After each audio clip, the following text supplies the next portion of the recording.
datang ke hadapan-Mu bersama-sama dengan seisi keluarga kami. Oh Tuhan, kuduskan waktu-waktu kami ini.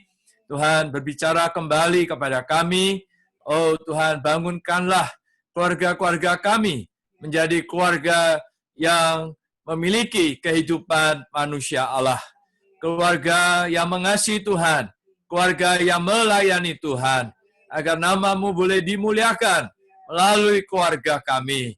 Tuhan Yesus, syukur padamu Tuhan. Di dalam nama Tuhan Yesus. Amin. Baik, saudari sukacita kita bisa ketemu kembali pada hari Sabtu ini untuk mengajak sisi keluarga kita memiliki waktu yang berharga. Boleh share screen?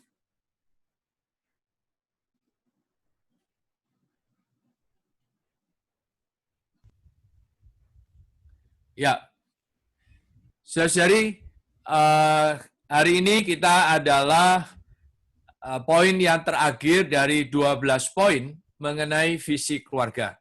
Baik, kita baca bersama-sama slide-nya.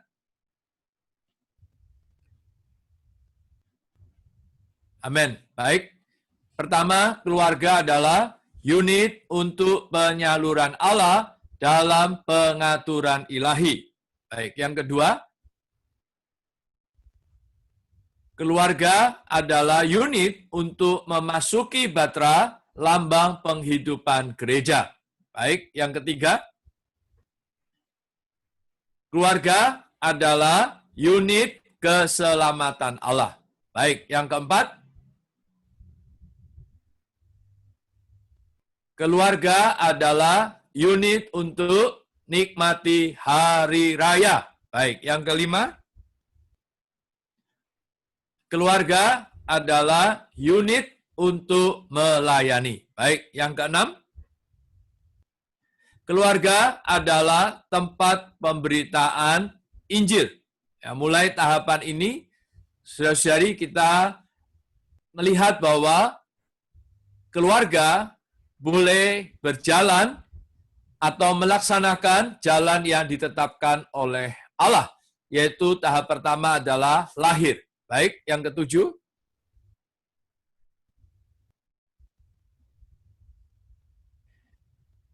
keluarga adalah tempat untuk menikmati keselamatan. Ini adalah tahapan rawat, ya. Baik, yang kedelapan, keluarga adalah tempat pendidikan rohani. Maka ini adalah tahapan yang ketiga, didik. Ya, yang kesembilan, amin. Keluarga adalah hubungan untuk menyatakan iman. Ini adalah tahapan bangun. Ya. Baik, yang ke-10, bahwa keluarga adalah unit mendasar untuk berdoa dan peperangan rohani. Baik, 10 poin ini telah kita bahas dalam beberapa kali hari Sabtu yang lalu. Mari sekarang kita masuk hari ini, malam ini, poin yang ke-11. Bahwa keluarga adalah kondisi dan fondasi untuk melayani gereja.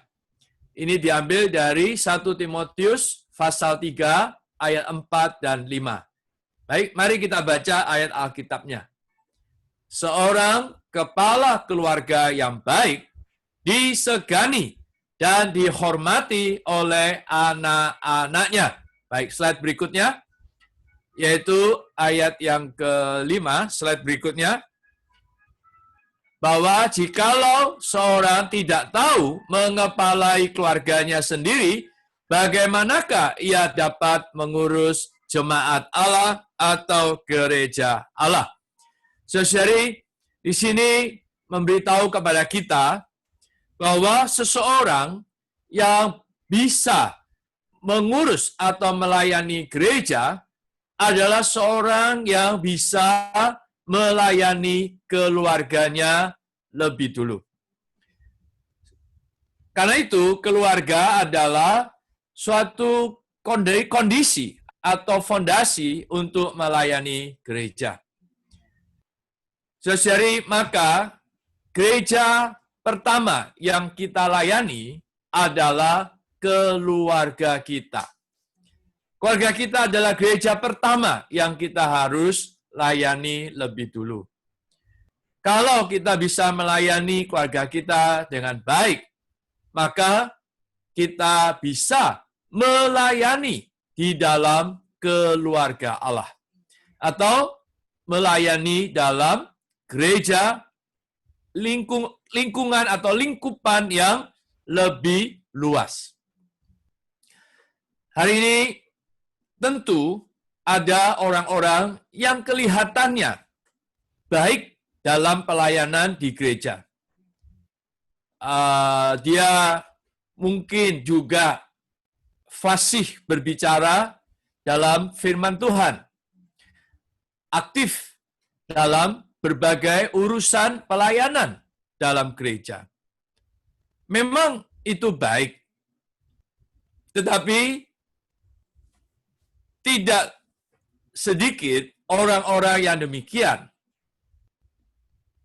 akhirnya tidak bisa membawa sesi keluarganya berbagian dalam hidup gereja. Mungkin anak-anak waktu kecil bisa dibawa. Namun, ketika anak-anak sudah mulai besar, ada kesulitan.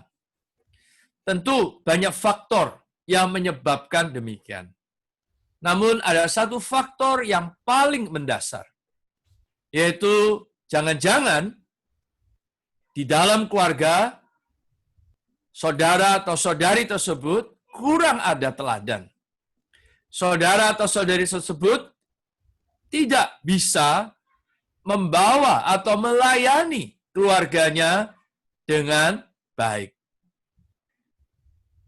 Maka hanya melayani dalam gereja tidak cukup. Kita perlu kembali kepada hal yang mendasar. Pelayanan kita yang paling mendasar, fondasinya adalah di dalam keluarga. Karena itu, saudari, kalau kita mau keluarga kita rohani, keluarga kita benar-benar bisa melayani, maka kita perlu betul-betul berjerih lelah atas keluarga kita. Maka orang yang demikian baru bisa melayani dalam gereja dengan baik. Terkadang kita perlu evaluasi. Mengapa kita lebih mudah mengajak orang lain atau orang luar menempuh hidup gereja? Kita berbicara firman kebenaran dengan orang lain lebih mudah. Orang lain mendengar kita menyampaikan firman, mereka lebih mudah menerima.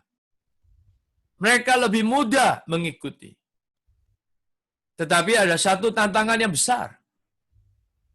Mengapa ketika kita berbicara firman di dalam rumah kita sendiri, kok tidak dihargai?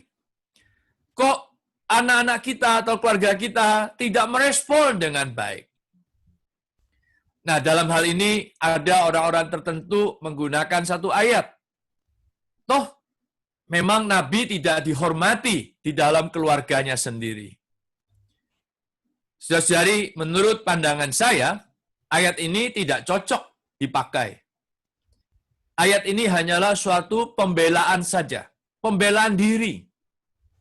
Kita harus tahu ayat ini berbicara apa di dalam konteks Alkitab yang tertulis di sana. Ini adalah di saat ketika Tuhan Yesus kembali ke Nazaret. Orang-orang di Nazaret, bahkan keluarganya sendiri, tidak menghormati dia, maka Tuhan menggunakan ayat tersebut. Berarti ini bukan persoalan Tuhan. Tuhan tidak punya masalah. Masalahnya ada di orang-orang tersebut. Yang ada di Nazaret, orang-orang Yahudi yang meremehkan Yesus karena mereka tidak mengenal Yesus. Namun, kembali ke kita. Kalau kita menggunakan ayat ini, jangan-jangan mungkin kita yang tidak tepat berperilaku di dalam keluarga kita. Kita yang kurang terampil bagaimana mengelola keluarga kita agar keluarga kita bisa bersama-sama bangkit, mengasihi dan melayani Tuhan. Itulah sebabnya kita harus mengevaluasi di dalam terang Tuhan. Ambil contoh, terkadang kita tidak sadar. Ketika kita pulang ke rumah, kadang-kadang keluar dari mulut kita membicarakan hal-hal negatif dalam hidup gereja. Padahal di rumah kita ada anak-anak kita. Mereka memiliki telinga. Telinga mereka, telinga yang terbuka terhadap segala perkataan. Baik perkataan yang positif maupun perkataan yang negatif. Nah, kata-kata negatif itu adalah seperti benih yang ditabur di dalam hati anak-anak. Kalau itu menjadi kebiasaan kita, maka akumulasi dari kata-kata negatif itu membuat kesan di dalam hati anak-anak kita atau keluarga kita bahwa memang gereja itu adalah tempat perkumpulan orang-orang yang tidak baik. Sehingga mereka tidak sadar kita tanamkan satu pemikiran yang negatif. Ini hanya salah satu contoh. Saudara, karena itu di dalam terang Tuhan, kita memang ada hati melayani dalam gereja. Itu baik.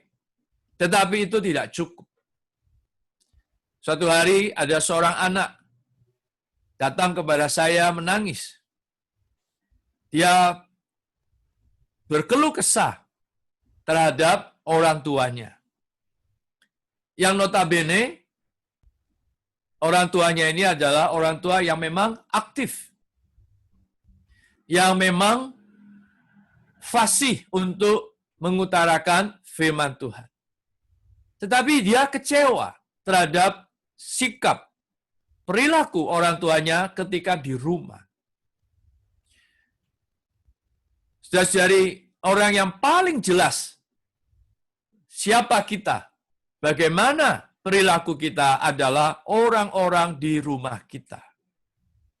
Jadi, kalau kita ada hati melayani dalam hidup gereja, maka hal pertama yang seharusnya dan sewajibnya kita kerjakan adalah melayani keluarga kita lebih dulu. Ini adalah kondisi dan fondasi untuk melayani gereja. Kalau kita melayani dengan baik keluarga kita, maka ini akan menjadi teladan bagi keluarga kita, dan ini juga terlebih bisa memberkati keluarga-keluarga yang lain dalam hidup gereja.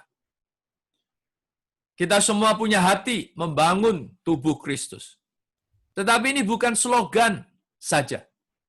Kalau kita mau membangun tubuh Kristus, unit terkecil yang harus kita bangun lebih dulu adalah keluarga kita sendiri. Keluarga kita masing-masing.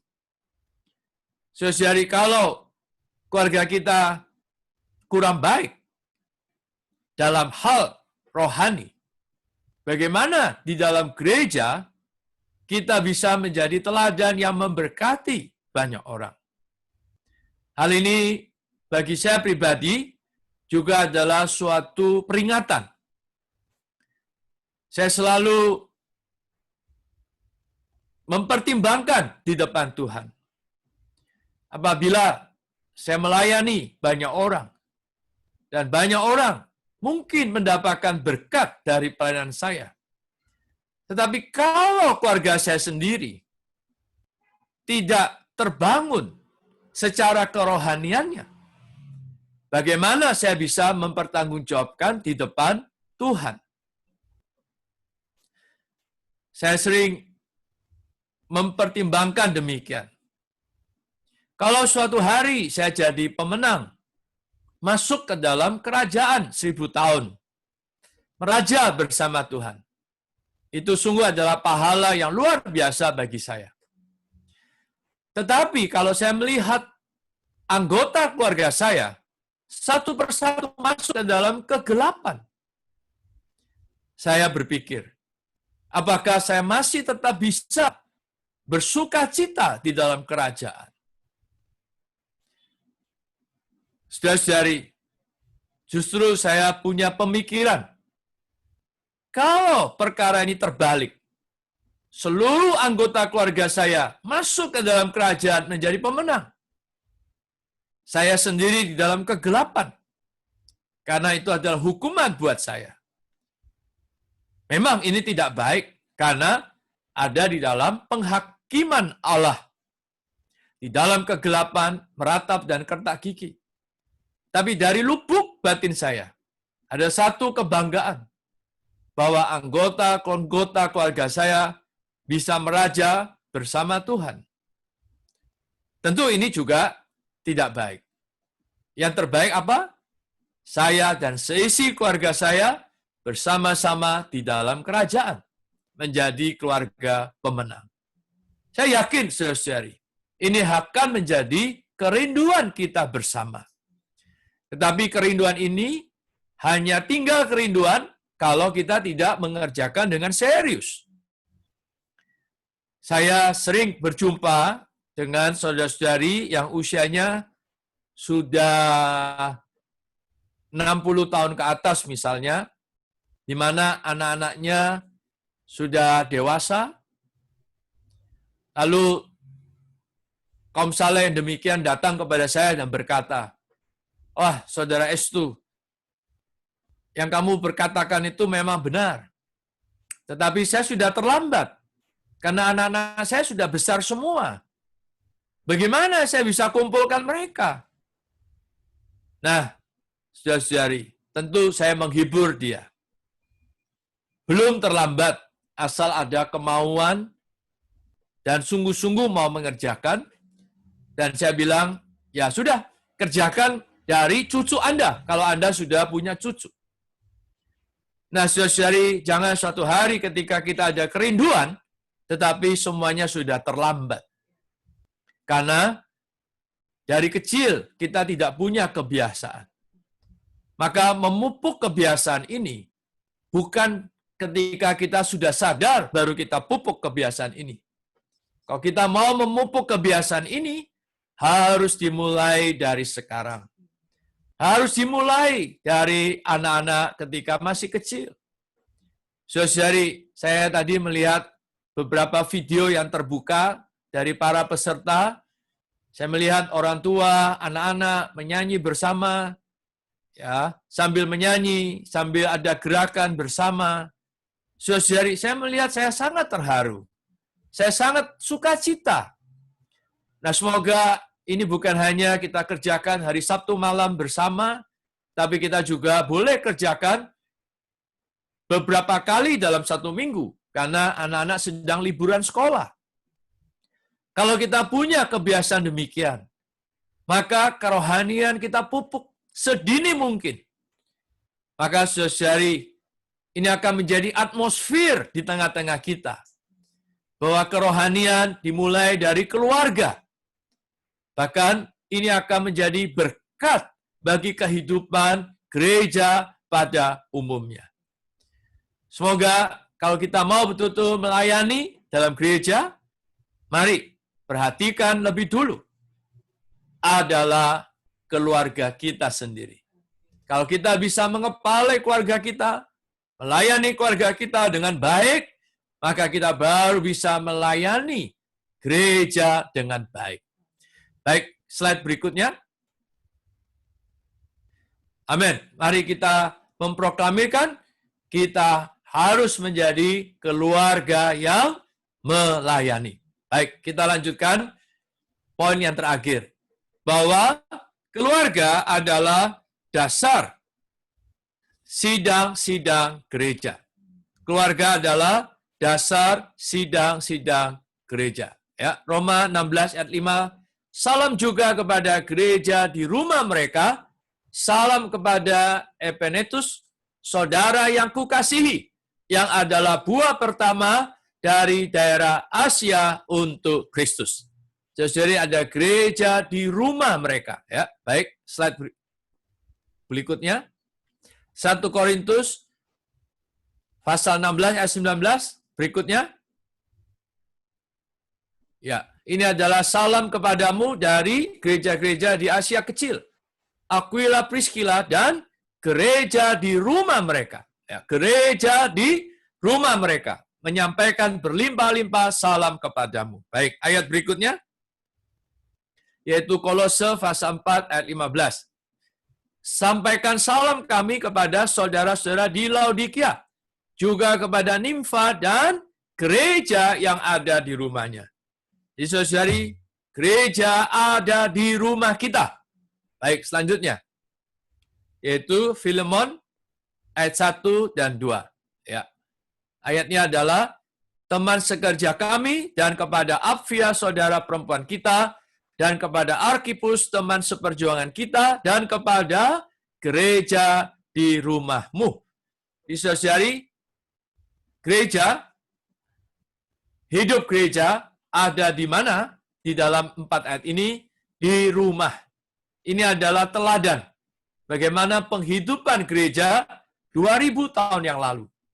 Bahwa keluarga-keluarga, rumah-rumah adalah dasar dari sidang-sidang gereja. 80% penghidupan gereja seharusnya ada di rumah.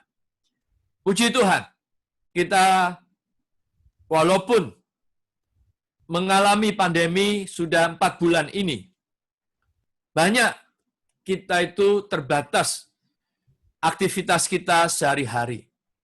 Tapi di sisi yang lain, kita bisa melihat hal yang positif.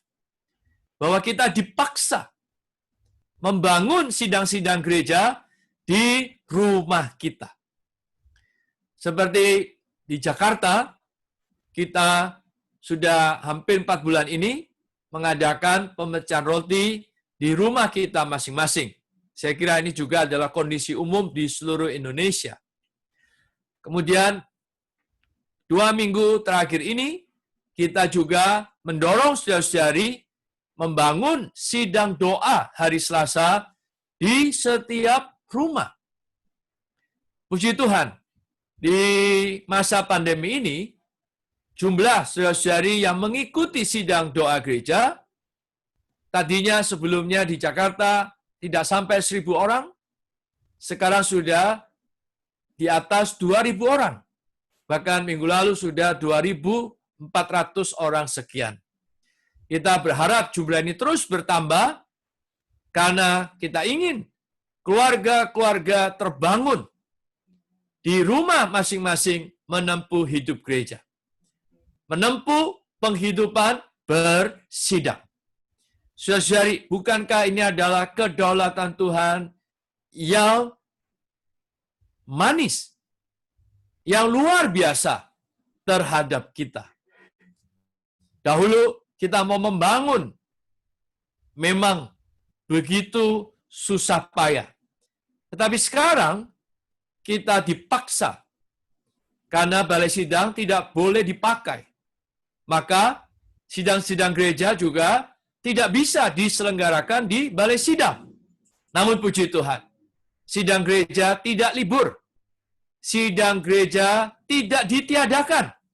Sidang gereja tetap ada. Di mana? Di rumah kita. Karena itu, kesempatan yang terbaik. Anak-anak kita juga boleh kita ajak sidang doa gereja. Kalau di Jakarta, kita tetapkan hari Selasa. Ajari anak-anak memiliki doa korporat. Bahkan berdoa untuk gereja. Bukankah ini hal yang baik? Saudara-saudari, inilah yang kita bangun.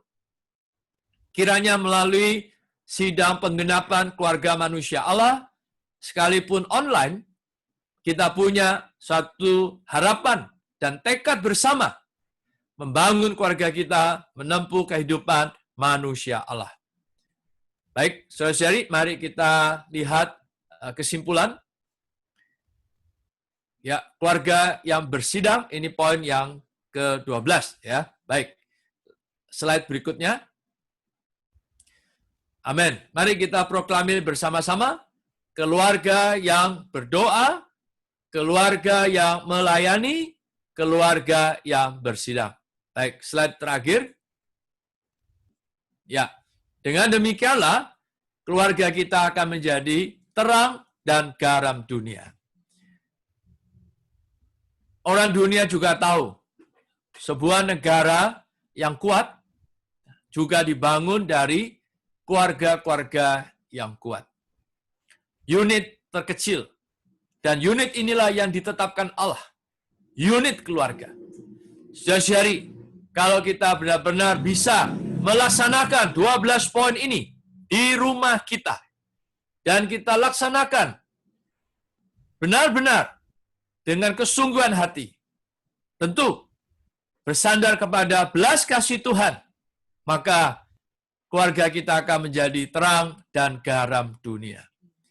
Bukan hanya memberkati gereja, bahkan bisa memberkati banyak orang.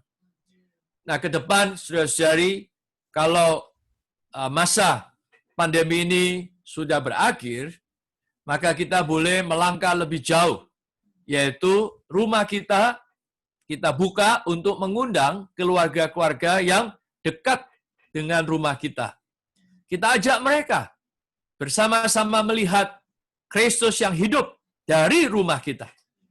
Nah, dengan demikian, maka satu keluarga mendapatkan satu keluarga yang lain. Tentu, bisa jadi keluarga yang lain adalah keluarga teman-teman Injil, atau keluarga dari anak-anak Tuhan. Mereka kita bawa bersama-sama, percaya Tuhan, dan bertumbuh di dalam Tuhan. Maka keluarga kita betul-betul menjadi terang dan garam dunia. Saudari, kiranya Tuhan merahmati kita. Nah, mulai Sabtu depan, kita akan masuk ke serial yang baru, yaitu kita akan melihat mengenai 3 pilar yang harus terbentuk di dalam setiap keluarga, khususnya terhadap anak-anak kita.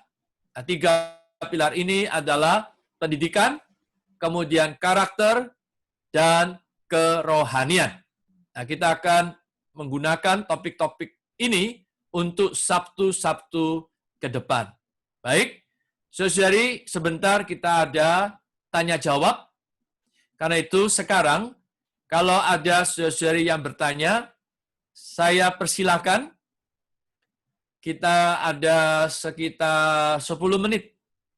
Saudari boleh bertanya, chatting ke Saudara Steve. Yang di depannya ada Q&A. Q&A.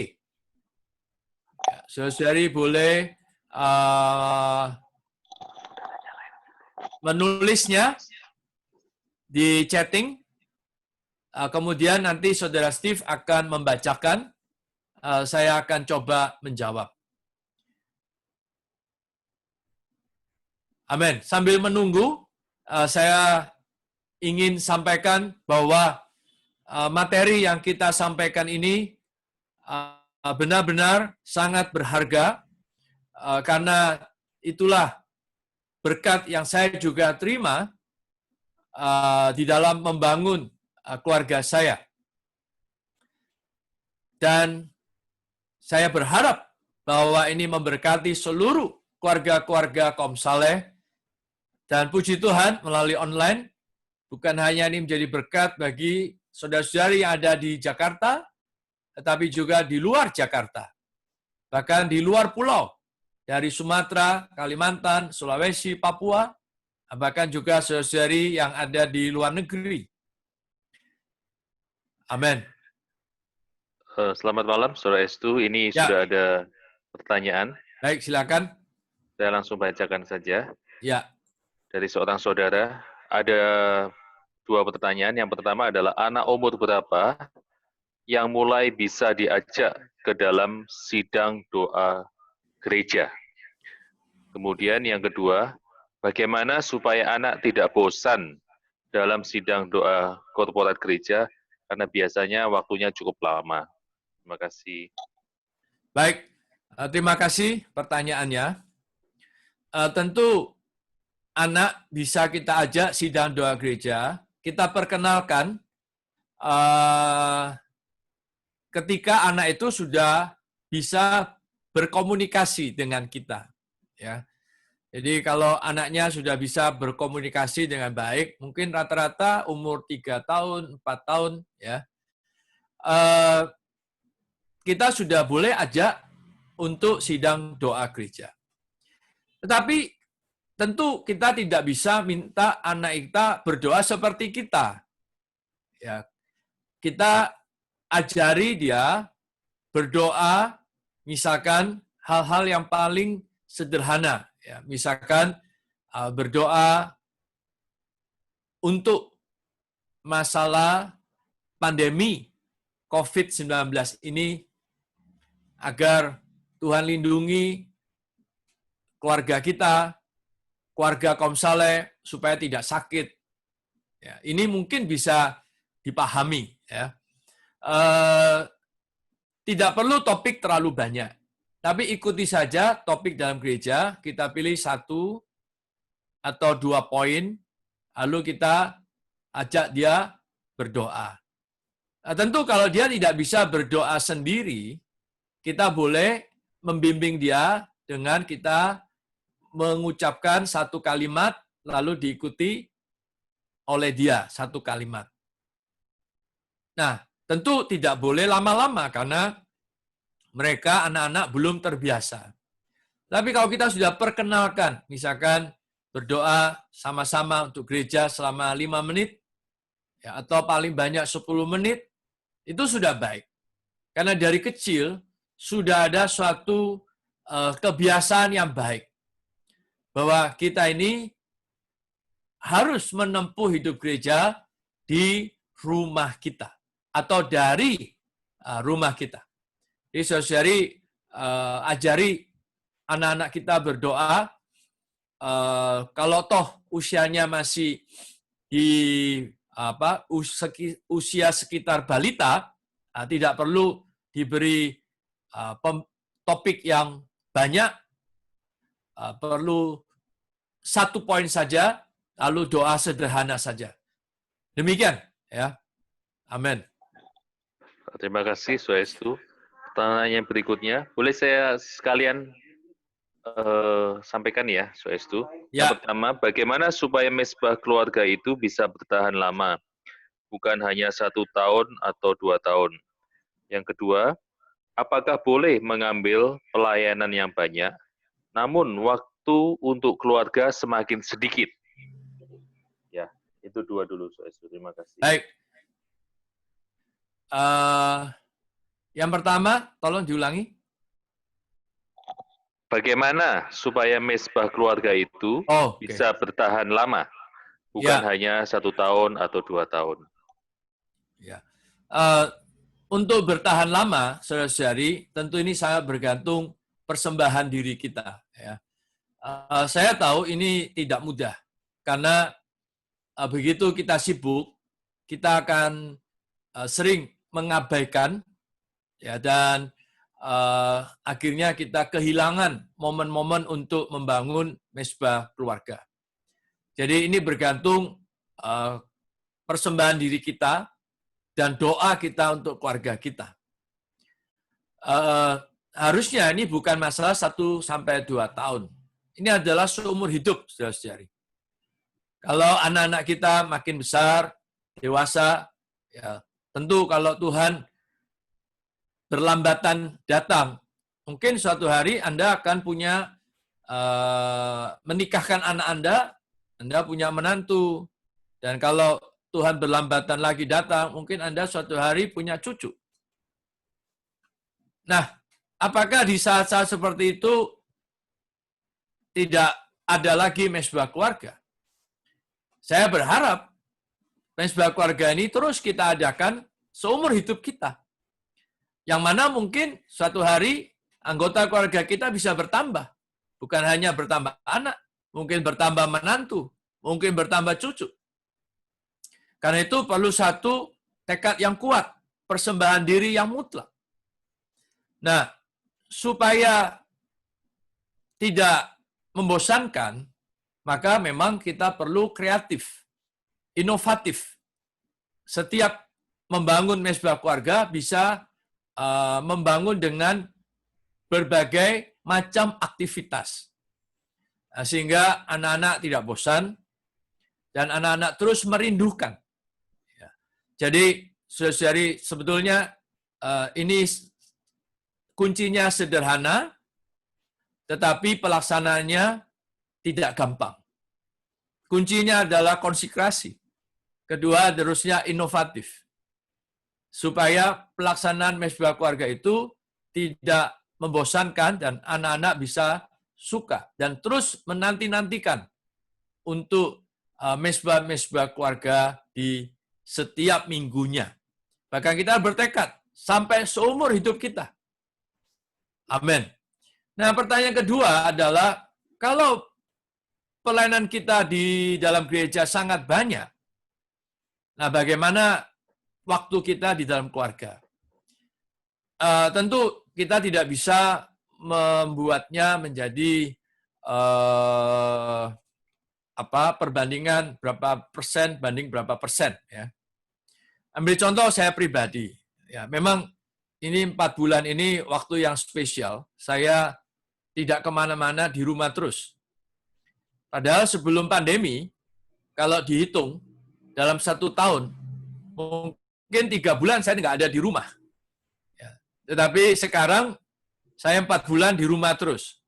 Ya, bagi anak-anak saya ini mukjizat. Papanya ada di dalam rumah.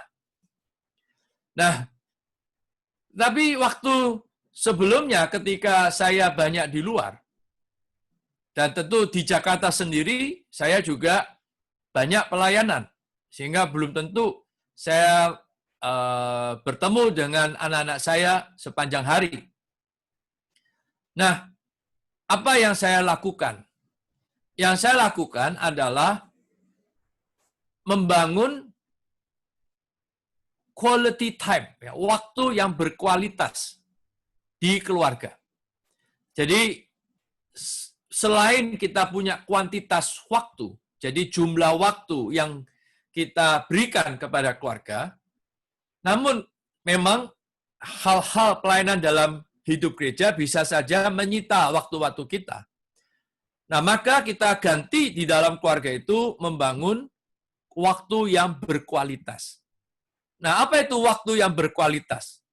Yaitu suatu momen yang kita bangun di mana anak-anak itu sangat menghargai, menyukai waktu itu. Karena kita betul-betul mengeluarkan pemikiran kita, usaha kita, dan waktu kita memang khusus keluarga.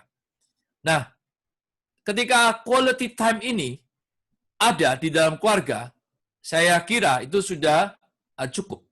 Ya, jadi kita tidak boleh kehilangan waktu bersama keluarga. Kalau memang kuantitasnya tidak banyak, maka kita harus membangun kualitasnya. Artinya, sederhananya, ketika kita ada kualitas waktu bersama keluarga, keluarga kita tidak, anggota keluarga kita itu betul-betul menghargai dan sangat berkesan. Tidak mudah melupakan itu. Nah, coba Anda inovatif, membuat kualitas waktu seperti itu. Ya, demikian. Baik. Ada lagi?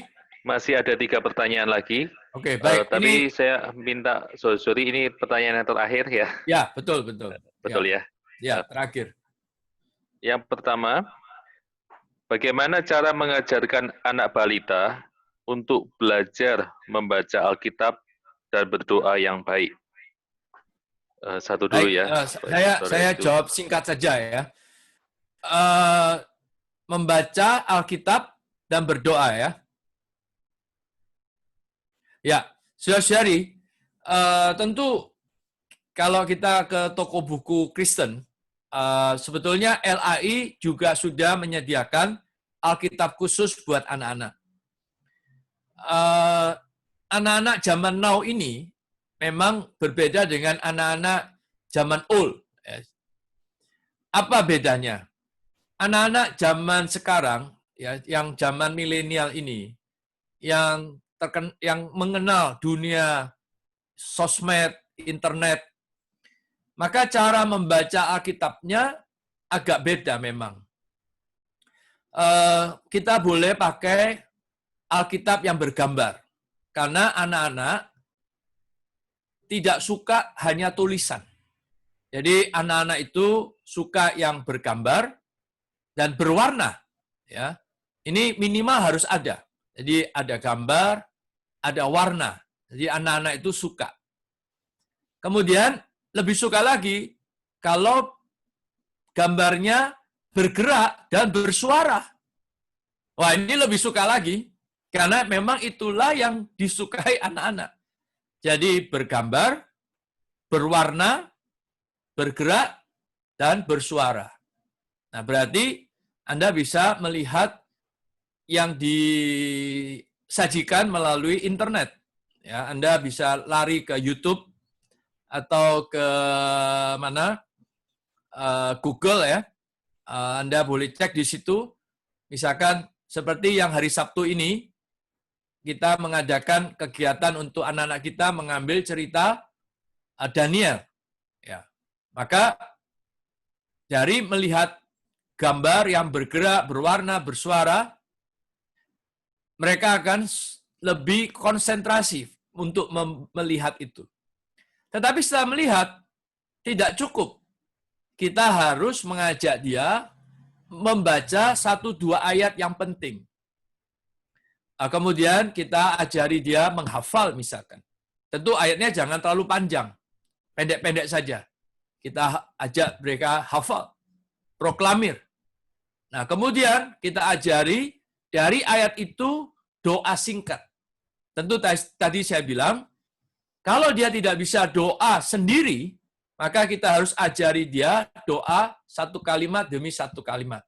Tetapi kita doanya juga jangan terlalu panjang. Mungkin dalam 3 kalimat selesai. Sehingga anak itu dengan terbiasa doa singkat, pelan-pelan dia akan terbiasa untuk berdoa sendiri nantinya. Baik, pertanyaan berikut. Baik, terima kasih Swastu.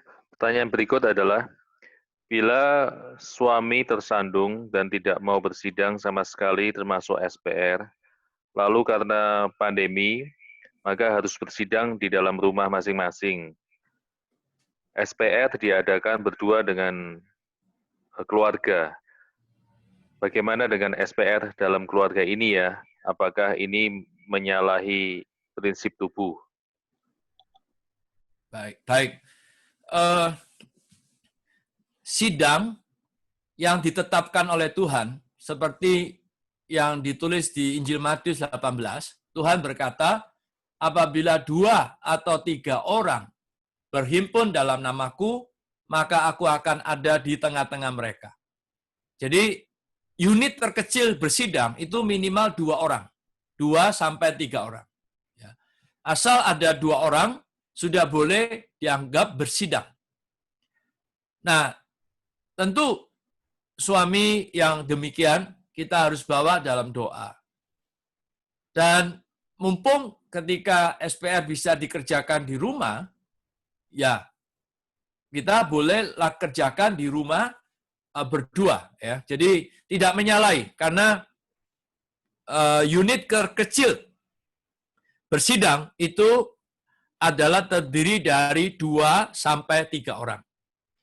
Nah, namun misalkan kita merasa kalau 2 orang itu terlalu lemah, maka saya sarankan kita bisa online dengan keluarga yang lain. Jadi dengan online seperti ini, kita masih bisa merasakan atmosfer korporatnya. Ya, atmosfer korporat.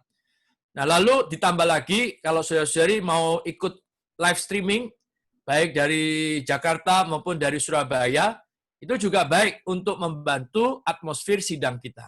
Ya, demikian. Pertanyaan terakhir.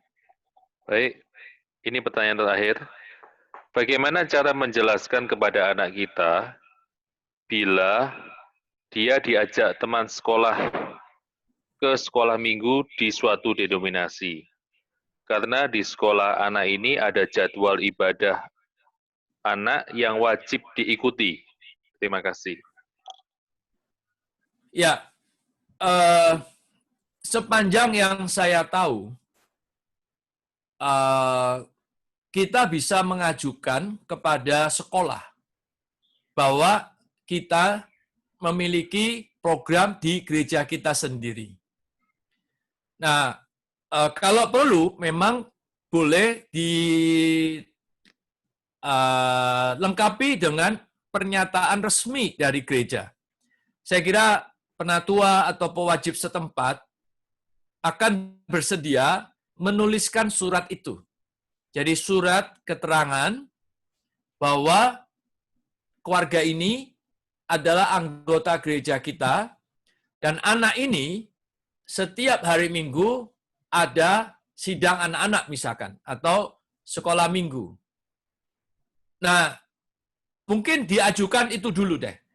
Kalau surat itu sudah diajukan, saya kira yang saya tahu pasti diizinkan. Ya. Nah, memang lebih baik kalau di tempat kita sudah ada sidang sendiri, nah memang anak-anak kita bawa ke sidang kita sendiri. Tapi kalau ini juga susah dan tidak disetujui, ya akhirnya dia atau anak kita harus ikut dengan karena kewajiban, maka kita harus perkuat mesbah keluarga di keluarga kita. Ya, ambil contoh begini. Dulu saya waktu SD sampai SMA, saya sekolah di sekolah Katolik di Malang waktu itu. Lalu anak-anak saya, anak yang kedua dan ketiga, waktu TK, itu juga saya sekolahkan di sekolah Katolik. Nah, lalu ada konselor yang tahu tanya ke saya, saudara Estu, kamu nggak takut ya nanti anakmu jadi Katolik? Saya bilang tidak, karena saya dulu waktu SD juga demikian, bahkan saya sampai SMA. Nah, kenapa saya nggak ikut-ikutan, dan anak-anak saya juga nggak ikut begitu? Karena dari rumah kita sudah memberi pandangan, kita sudah memberi imunisasi istilahnya. Ya, bahwa Tuhan kita adalah Tuhan Yesus. Kalau kita doa, kita memanggil nama Tuhan Yesus. Nah, tentu waktu anak saya kecil lihat teman-temannya pakai tanda salib, ya juga bingung ya. Tapi di rumah kita katakan, itu teman-temanmu. Kalau kamu dengan papa mama doanya ya seperti ini. Ini saja doanya. Jadi tidak perlu banyak penjelasan, ya tidak perlu menjelaskan terlalu rumit. Ya, kita sederhana saja berkata, inilah cara kita berdoa, inilah keluarga kita berdoa seperti ini. Jadi kita memperkuat mesbah keluarga di rumah kita. Tetapi saran saya adalah ajukan dulu permohonan yang didasarkan surat keterangan resmi dari gereja kita. Itu yang kita ajukan. Kadang-kadang kita juga melayani di Jakarta anak-anak remaja yang mengambil nilai dari gereja kita. Jadi mereka tidak harus beribadahnya di sekolah karena mereka sudah punya gereja. Maka gereja bertanggung jawab untuk biasanya mereka harus mencatat khotbah tiap minggu. Nah, itu harus ditandatanganin oleh penatua atau full timer atau yang melayani. Kemudian kita juga kadang diminta untuk memberi nilai. Nah, ini harusnya bisa dimengerti oleh sekolah-sekolah tersebut. Ya, baik. Saudari, Tuhan memberkati. kita ketemu kembali Sabtu yang akan datang. Mari kita sama-sama masuk di dalam doa. Oh Tuhan Yesus, kami mengucap syukur Tuhan, bahwa malam ini Kau sekali lagi berbicara kepada kami semua. Tuhan, bangunkanlah setiap kami di dalam keluarga, menjadi keluarga-keluarga yang solid, melayani di dalam rumah, Tuhan, sehingga kami boleh menjadi teladan bagi banyak orang. Oh Tuhan Yesus, kami perlu belas kasih-Mu ya Tuhan, membawa keluarga-keluarga kami, oh Tuhan, menempuh hidup gereja, menempuh hidup bersidang, dimulai dari rumah kami sendiri. Karena ini adalah perkenan-Mu ya Tuhan. Oh Tuhan, dengan demikian, kami boleh berpartisipasi untuk membangun tubuh Kristus. Tuhan, kiranya firman-Mu ini sebagai benih yang tidak fana, bertumbuh di dalam keluarga kami, bahkan boleh menghasilkan buah. Syukur padamu ya Tuhan.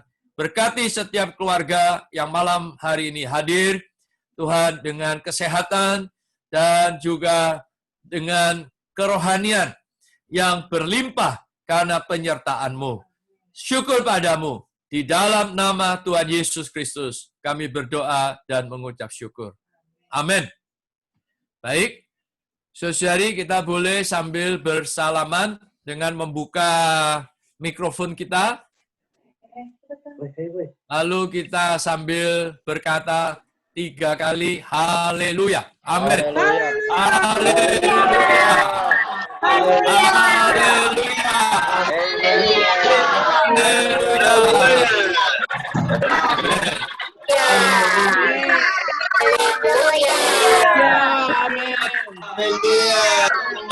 Haleluya. Puji Tuhan yang dari Medan. Amin. Saudara Alex. In the mountain. Saudara dari Pasar. Halo, ya. Terima kasih. Terima dakwari, Saudara Stefan. Puji Tuhan. Regen Pasar. Kita kenal ya, Evelyn. Pontianak. Amin. Daniel di Seleksi, Daniel. Untuk di Magelang, puji Tuhan. Di Makassar, Saudara Luki. Makassar. Dan siang di Timika. Iya. Timika. Puji Tuhan. Purwokerto. Saudara Iksan, Medan.